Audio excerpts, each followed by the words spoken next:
the Christian Circle podcast, and you're listening to Pamela Fernandes, where we have conversations about Christian living. Here's the show. Bridget, tell us a little bit about yourself. Introduce yourself to our audience and your ministry.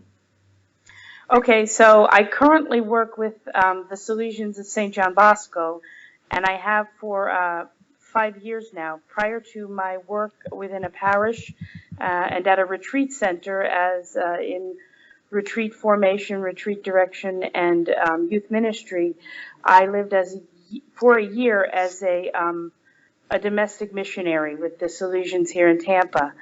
I've received incredible formation by them, and I'm truly grateful to God for this experience and for Don Bosco and his charism and his gift to the church. I am now, although I'm still actively involved in a parish, I have an apostolate on the side called Travelers of the Holy Family, where we help accompany families with faith formation, practical tips on how they can develop holiness in everyday life. So it's a pretty rewarding ministry.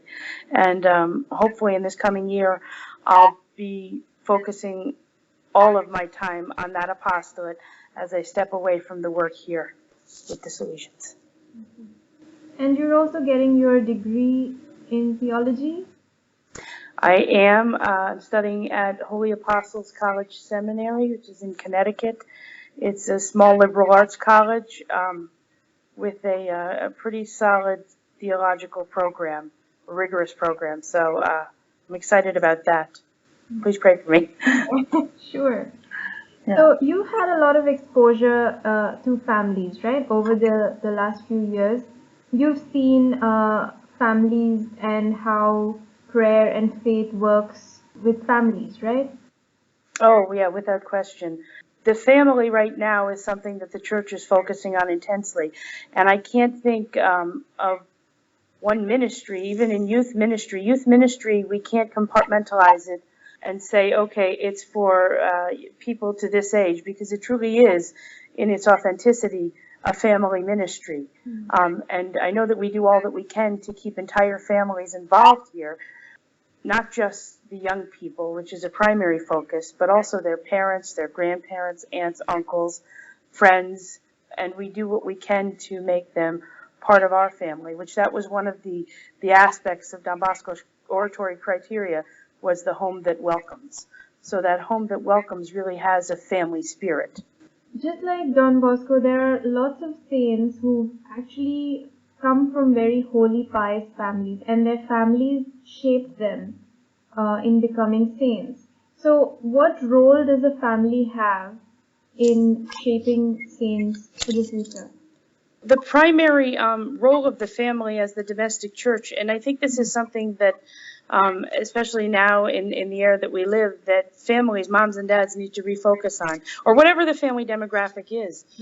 Sadly, that's the ideal, but that's not often the reality with a lot of the families that we work with, that the family themselves are the primary formators of their children. So the church exists to support the family in their mission to get to heaven, and marriage in and of itself as a vocation is something that should be discerned with the same seriousness that we would discern any authentic vocation, and something that one enters into knowing the reality of the much bigger picture. I mean, and I see this all of the time, especially with young people. There's this great desire within both young men and young women to be loved. And that's a natural desire that's put there by God himself. That can only then be fulfilled by God himself. But we often look for, I think there's an old song from the 80s, looking for love in all the wrong places. We often look for love in all of the wrong places, and people rush into marriage not fully understanding what that then means for them in their life, what it means for their children. As a place, as a school of life and love, a place that's supposed to foster authentic holiness, and a place that's supposed to nurture young people and old people alike, and be really a foundational place of life, love, and virtue. So the role of the family is so central to the church. I mean, John Paul II said during his papacy that as the family goes, so the culture goes, and so goes the whole world. So the family is so central in the mission of the church. It's the domestic church. It's the church under the small roofs of people's homes. So it's really the place where formation begins. And I'm glad you mentioned this, because a lot of times parents think that the faith formation should start in the church, that it should start with the catechism, when actually it should start at home, right? The church actually teaches that the moms and dads are the primary catechists. So that's something I think that parents need to understand more about. And that's part of marriage formation. I mean, if they're working with a good priest in their premarital formation, if they're working with a good married couple, whoever it is that they're working with in their local parish, that's one of the lessons that they'll learn pretty quickly, is that they themselves, mom and dad, are the primary formators of their kids, that the church exists to accompany them, to give them the tools necessary to build the faith up in their own home, to be a place where they can turn and ask for tips, pointers, and of course receive the sacraments, which brings life to any family. But that they themselves, that mom and dad are the primary formators, and they learn more with mom and dad than with anyone, or whatever the demographic is. I say again, ideally it's mom and dad, but sometimes it's just dad or just mom or mom and grandma or whatever it is it happens to be. So what are the 7 qualities? I know I said 7, but there could probably be more, there could be less. What are the qualities that families should have so that they can produce saints? Okay, so I would say that the first quality, it's a foundational quality that they have, that I think is really ought to be a primary focus, is it starts with mom and dad. So I think the first thing is that they should take the sacrament of marriage and life seriously. So I once read that the greatest gift a father can give his children is to love their mother. So children, when they're raised in a home of authentic love, become people of authentic love when their parents are that witness for them. And I think a second thing about marriage itself, it's a place where, we get caught up in this eros when we're entering into relationships, this romantic love. But what makes a marriage last is sacrifice. So you could read about any saint, your favorite saint, my favorite saint, it matters not. One of the things that was central in their life was their willingness to sacrifice, to really love. I also think that there has to be a mutual respect between parents and then kids, but at the same time remembering always to parent their children when they're young and not so much be friends with them, although that's good. But we can certainly draw a line with that. I think that there also ought to be a loving tenderness and a real kindness, where they know that regardless of what goes on in their lives, they can turn back to their own marriage as a place of authentic tenderness and communication. So if mom and dad take their sacrament seriously, the kids are going to notice that, because the thing about faith and holiness, it can be taught to a point, but especially with young people, it's almost like it's caught more than it's taught, if that makes sense. So I think one is starting off with your own sacrament, taking it seriously and being open to life and the church's teaching on family and life. So really going through the formation process before marriage, thinking about it cerebrally, not just with your heart, but of course with your heart also, and then really being in it to win it, and recognizing that marriage is a place where you go to die, to yourself and your own desires so that you can live for others. So that's what I would say is the first rule, foundationally, is the mom and dad, a strong relationship. If I had to go on more from there, I would say then mom and dad have to be open, and again, this goes back to sacrifice, to an example and involvement of the larger and extended family. This is something that Pope Francis has really been strong in promoting. Kids are watching everything that parents do, and kids are in the home, so there's a certain intimacy about family life. It's almost like a mystery of the intimacy of the Trinity. I was recently at a funeral of a young man. It was really sad, whose daughter spoke at his funeral, and she spoke of what a wonderful father her father was, and she said something that really struck me. She said, when we were out and it was our family, like my mom and my dad and my siblings, it was as though we had our own language, which I think is really beautiful. But that family allowed in their own family there to be an extension. It wasn't just mom, dad, and kids. It was aunts, uncles, grandparents, great-grandparents, and now even new little babies. The daughter who said this now has a new baby of her own. So I think the involvement of extended family is really important, and not using harsh words about your in-laws, which can be tough sometimes.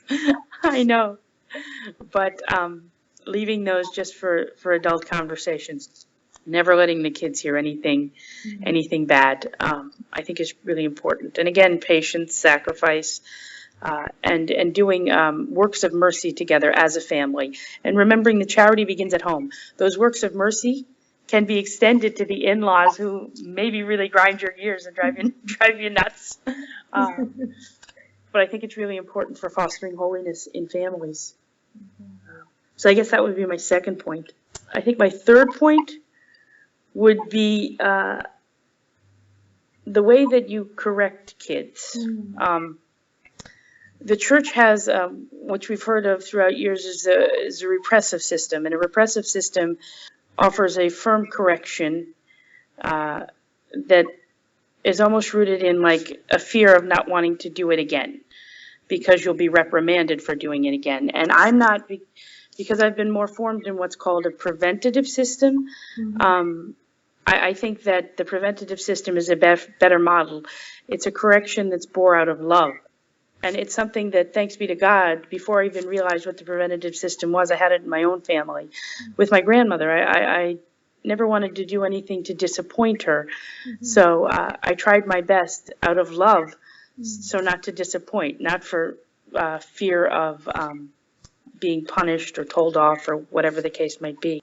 I think it's important for families when it comes to correction to really look at the prevention, and that takes time, because you have to again be willing to sacrifice and be involved in your children's life. Know who their friends are, know what they're reading, know what they're looking at on phones. And this is a debate that I've had with some friends. They're like, well, when do you cross a line of privacy? And I'm like, well, when you're responsible for a soul and they're 9 years old and 10 years old, your responsibility as a parent, you know, there shouldn't be anything they should keep from you at 9 or 10 years old or 12. And there are many dangers in the world right now, as you know. So I think a parent has a duty and a moral obligation and responsibility to look after what their kids are looking after and to correct them in a positive way. When they get out of line. Kids are going to be kids, and they're going to do things. But it takes a real sacrifice and a willingness to be involved in your kid's life, in every aspect of their life. And if they're struggling, don't come down too hard on them. Instead, come beside them and help them do better. And I think that the families ought to laugh at each other and with each other also, to create a healthy environment. So those are some points. Those are only a few. I think we could go on and say another way is to worship together, to go to Mass together. I think you can go to almost any parish at any time and see sometimes Dad working on Sunday or Mom off doing whatever, or even a family missing Mass because of a family reunion.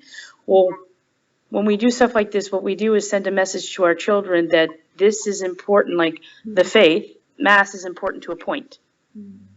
And then, but these other things when they come along are more important or just as important as Mass. So you really got to watch your example and worship together as a family. Go to Mass together, especially on Sundays and feast days as a family. And another thing, and this might seem simple, and some people might hear this and be like, well, we already do that.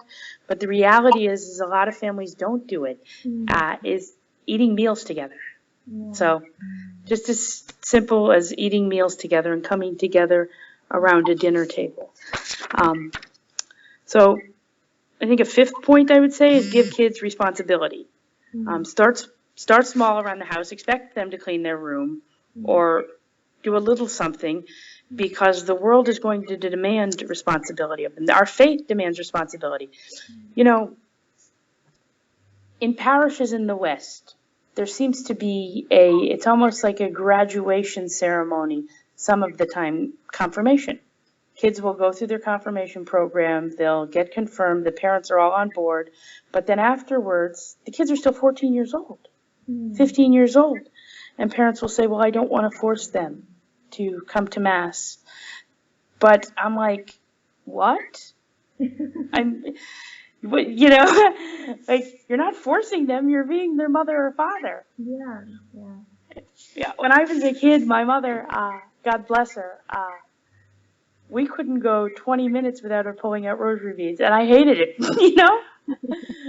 But we never had a choice, and now looking back as a grown woman, I'm so grateful to God. Yeah. Because your vantage point when you're a teenager and your interests when you're a teenager are not the same as they are when you're 25, 35, 55. So parents they're not going to lose their children's friendship, but they might lose their respect if they don't really stand up and fight for what matters. And kids are going to rebel. It's in their nature to do so.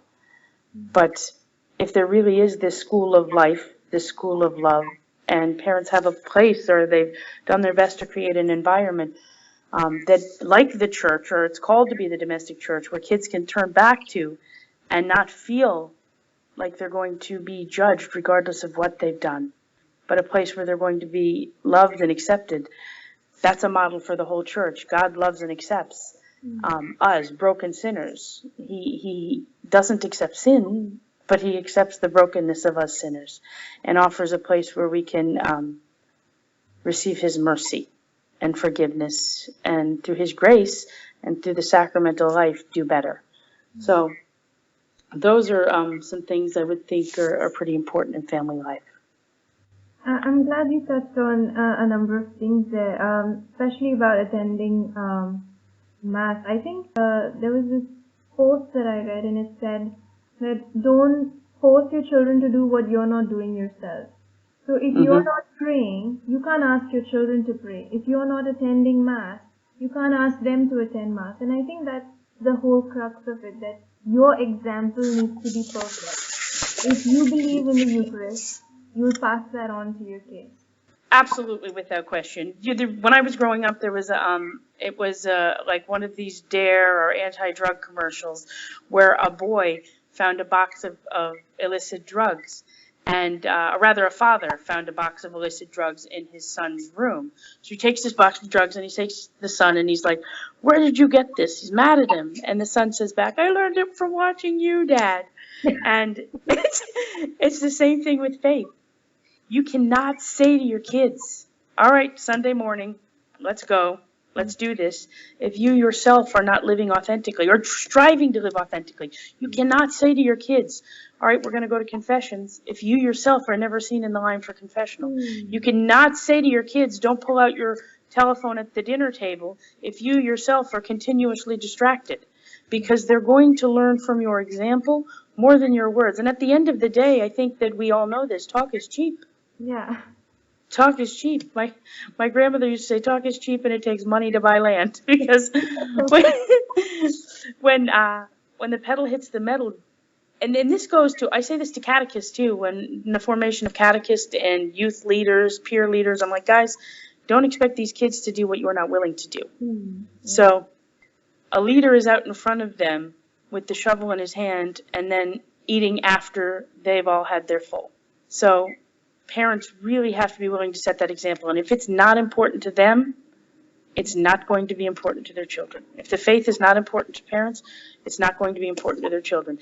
And again, going back to what we first said, they can't shift the entire responsibility onto a pastor who has 1,000 families under him. You got to help the guy out. You got to do your best here.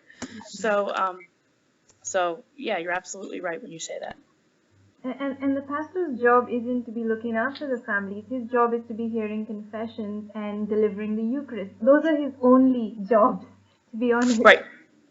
Well, his primary focus, I mean, priests exist to like primarily to as our servants. And I mean, I think that sometimes we get lost in this, like, why does your average priest wear black? Your diocesan priest, any religious order priest. It's a symbolic of death to himself.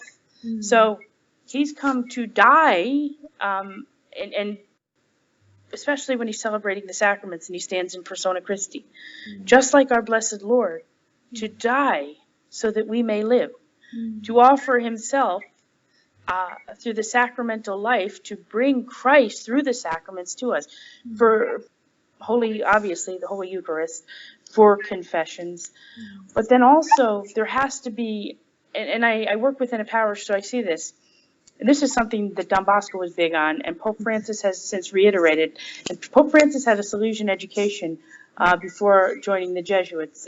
He was baptized in Mary Help of Christians Parish in Buenos Aires, and on the 24th of every month, actually, I don't know if this is true, but I read it once, that he would make a small pilgrimage to his church of baptism, which the 24th of May is Mary Help of Christians feast day. So the role of the pastor is to take care, as a representative of the bishop in a specific diocese, to take care of the sacramental and spiritual need of his parishioners. He's their father, their spiritual father.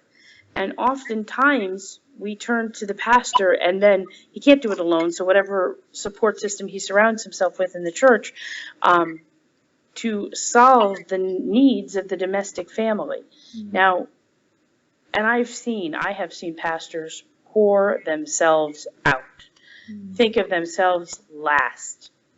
And without some help on the other side, like even sacred scripture says that, we have to be willing to help ourselves. We have to use the gift of our own free will, which is truly a gift and shows the love of God to the world, and say, okay, I'm going to meet you halfway here, Lord. I'm going to do my best. And we ought to say the same things to our pastors. I'm going to do my best to raise my family in the faith, to make sure my kids are not just coming in to Mass, but that they're authentically involved in the youth group, that we are, to admit about ourselves as parents, we don't know as much about our faith, to make an effort to learn more. Right. Like, be willing to go to adult faith formation, or, go through one of these Ascension Press or whatever other, there's loads of resources now in the church, to go through one of these formation programs, and really make this faith our own, and not just pin it on the church and the staff of the church and the pastor of the church as their job. And then to accept the truth in its fullness, and the truth of family life, like that openness to life we spoke about I actually mentioned at the beginning, to look at the whys behind what the church teaches about family life and see that they're really beautiful. And who wouldn't want beauty and truth and goodness, especially in their family? So yeah, definitely the families have got to. And I say this to my own siblings. I have 3 siblings that are married with children, 1 brother, 2 sisters. I have my brother and 1 sister have 4 children, all little, steps and stairs. The kids are close in age. And my sister Kathleen has 5 children. And I'm like, oh man, you have got your work cut out for you. Because you can send them to Catholic school, and they're faithful Catholics, Mass. I mean, most of them go to Mass more than once a week, as often as they can, actually. And but I'm like, it's still, as the primary formator, it's your job to answer those serious questions that your kids might not go to their pastor with, but they might come to you with. So it's your job to know it so that you can give it to them, to receive it as a gift from God, to then give it to your children, so that the family can change the whole culture. The family can change culture. One holy mom and dad can change the world. Look at St. Therese's mom and dad. I mean, come on. It's like a family of saints. You know what I mean? It's crazy. So how important is family prayer? I mean, a lot of people today, when they talk about prayer, they're just talking about maybe a short prayer at dinner, or a small prayer before they go to sleep. but how important it is to really spend time, like 40 minutes together doing a rosary or reading the Bible or even a free open prayer. I mean, how important is it to do this daily? Oh my gosh. Okay, so one thing I promote, I'm like the family that prays the rosary together, and I've seen this in families. Families that gather for the rosary bear such good fruit in their children. I've seen, this is my own eyes have seen kids grow up to have holy and healthy marriages, enter into a religious life or the priesthood, be well grounded catechetically, morally, and socially, still be able to go with the flow socially. So I think for a family, because the reality is most families do not pray together.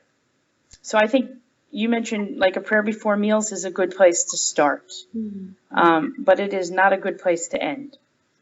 And the way things generally unfold is the role of the father in the family is so central. And we have, because especially in the culture with which we live here in the West, and I live in Florida, and the welfare system in Florida kind of creates a perfect storm that pushes fathers out of homes, which is detrimental to family life. They will give people help if a father's removed from the home, and if he's there, they expect him to do it. So it creates an environment where it's more convenient if fathers are out of the home. And when fathers lead in prayer is when I see sitting back, like, and just reflecting. I've never done an actual social experiment, but just reflecting on the things that I have seen, is when the most fruit is bore. And that's not to discount mothers by no means.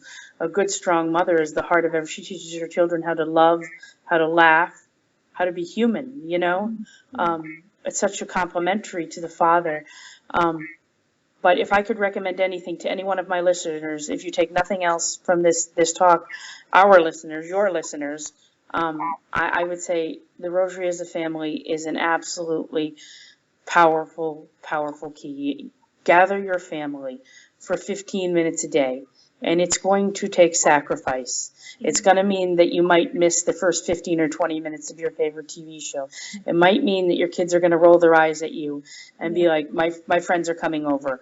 It might mean that your buddies start laughing at you and saying, calling you, oh, the prayer guy, or Father so-and-so, or Mother so-and-so. It doesn't matter, because the health of your family, the health of your children's, not just their lives, but their souls and their futures is on the line. And there is nothing. You got to remember the one thing about the Rosary, and this is another thing I'll recommend about it, is it's not just a Marian prayer. It is a Marian prayer, of course, but it's a prayer that takes us into the mystery and life of Jesus Christ, as laid out before us in the gospel. So through praying the Rosary, and I would recommend praying the Rosary with Scripture, your children then learn about the mystery of Jesus's life, his miracles, his humanity, his divinity. It's just so beautiful. So it's something I would certainly recommend. And I don't know how much further deeper than that. I mean, I know some families that go to Mass together every day, and it's beautiful. For an average family, it's probably not as practical, although I wish it was. But there's no excuse as to not praying the Rosary, really. It all comes down to 15 or 20 minutes of your time and effort. And it could change. It will bring peace into your family. If your circumstances don't change, the way that you look at them and the way that they affect you will. And so that's something I strongly recommend. Family prayer is central. And it gives us a hunger also. I think it was Father Patrick Peyton that used to say, you remember he had this big promoter of the Rosary. This was after Fatima, and he had this slogan that said, the family that prays together stays together. And it's the truth. And that primary prayer that he promoted, and I too would recommend, is the Rosary. I would too recommend Lectio Divina and other prayers, but the one I would keep going back to is the Rosary. It's a reflection on sacred Scripture and Jesus' life in the gospel, and it's it's not just this repetitive prayer, but it's a contemplative prayer that takes us into the heart of the gospel, which is absolutely beautiful. I can say this for my own family, because when we were kids, my parents used to force us to do it because we didn't like this. We didn't enjoy it at all. But we used to do this every single day after my dad came from work. And now I've realized that the days we don't do a rosary together, there's mayhem. I mean, we're fighting, we're arguing. Right. And it's funny because I dreaded the thought of the rosary, and I knew when we got into a car, it didn't matter what friends I had with me. I knew my mother's little plastic rosary beads came out of her pocket, and she had us in a confined space, so we had nowhere to run. And I would say to her, like, "Ma, you're humiliating me. What are you doing? Why do we have to pray the?" And if it was somewhere we were going somewhere for 5 minutes, this was before anybody knew about Saint Faustina, or like my mother had just heard about Divine Mercy, and she was like, "I like that." Boom. So if it was a 5-minute ride, we were praying the Chaplet of Divine Mercy. So. But it's not so much like, because I don't want people, and I would agree with you, I don't want people to listen and be like, oh, that kind of sounds like superstition. It's not superstition. What it is it's a separation of grace. You know, if we're in communion with someone and we have a relationship with someone, there's a rapport, there's a give, there's a take. But if we shut ourselves off from that communion, and prayer is communion with God, it's a conversation with God. It's as St. Therese of Lisieux said, a surge of the heart to God. And when we cut ourselves off from that surge of the heart, we can then be surprised if mayhem happens. I remember there was this old skit years ago. It was on this television show, and there's this old woman, and she's standing, and she says, she goes up to a crowd of people who are crying about the passing of their father. And she says, "Oh, I'm so sorry. I heard that your dad died." And they're like, "Oh, yes, we're devastated. We're devastated." And the old woman says, "Well, what happened?" And the daughter says, "Well, he had cancer." And the old lady says, "Oh, that's terrible. I'm really sorry to hear that." Was it a surprise? And yes, it was sudden. I mean, just over the last 6 months, and that's it. He was curtains, and now he's gone. So the old lady's like, "Oh, I'm really sorry to hear that." And then she asked this next question, and the audience started laughing. The next question was, "Did he smoke?" And the daughter was like, "Well, yes." And the old lady looks and says, "Well, I don't understand.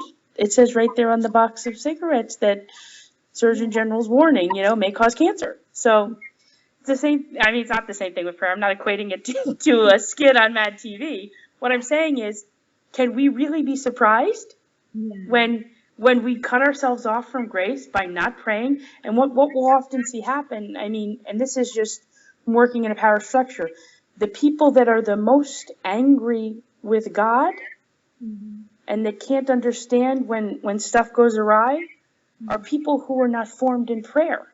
And then when things fall apart around them, they're like, "Oh, wait a minute, I don't get it." And I'm like, "Where's Jesus in all of this?" See, so staying connected to the source of life brings life. Cutting yourself off from the source of life can only bring death. So we can't be surprised when mayhem happens. We ought not be surprised anyway. What is your best advice to families right now, today, who want to start afresh?